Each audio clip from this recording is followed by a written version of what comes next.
কবরের মাটি জাহান্নামের ধয়, জাহান্নামী আসামিকে ধর। ও মাটি দুই পার্শ্ব থেকে জোরে জোরে চাপ দাও।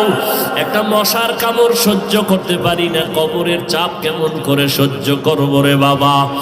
ওই দিন যদি আল্লাহ না করুন তুমি আমি পড়িয়া যাই, আজকে কত সম্মান, মানুষ আমারে কত সম্মান করে, আমাকে বক্তা বলিয়া কত সম্মান, কত মানুষ সম্মানের জায়গায় বসায় দেয়।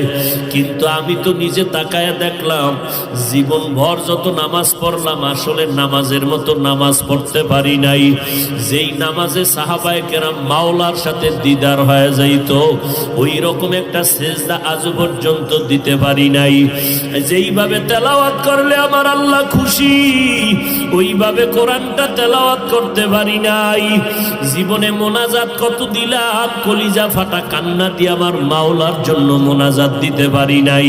কারণ কাঠগড়ায় দাঁড়াইলে জাহান্নামে না গিয়া জান্নাত পাওয়া যাবে না। কারণ হিসাবের কাঠগড়া বড় কঠিন হবে। একদিকে জাহান্নামের আওয়াজ শুরু হয়ে যাবে, একদিকে সূর্যের গরমের তাপ শুরু হয়ে যাবে, একদিকে আল্লাহ রাগান্বিত আওয়াজ দিয়ে আওয়াজ দিতে থাকবেন। এমন অবস্থায় হাসরের ময়দানটা থরথর করে কাঁপতে থাকবে, গুনাহগার গুলো লাফানো থাকবে, চোখের পানি পড়বে, রক্ত পড়বে। আম্মা জান আয়েশা বলেন, দেখি নবী ঘরের মধ্যে বসে বসে গুনগুন করে কান্না করেন। আমি জিজ্ঞাসা করলাম, নবী আপনি কাঁদেন কেন, কি কারণে কাঁদেন?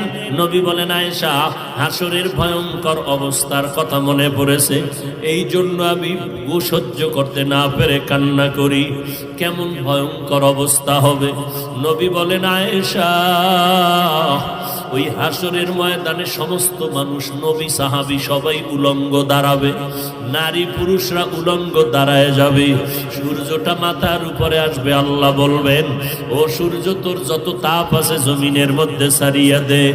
ওদিকে জাহান্নামের আওয়াজ, জাহান্নাম বলবে, আল্লাহ বেনামাজি গুলো কই, গুনাহগার গুলো আমার পেটে দাও, আমার পেটে বড় ক্ষুধা, সহ্য করতে পারি না।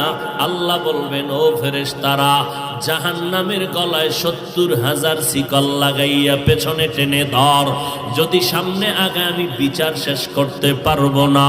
ওদিকে আমার আল্লাহ বিচার শুরু করার আগে কঠিন এক হুঙ্কার দিবেন, লিমানিল মুলকুল ইয়াউম লিল্লাহিল ওয়াহিদিল কাহ্হার। মদিনার নবী বলেন, আয়েশা এমত অবস্থায়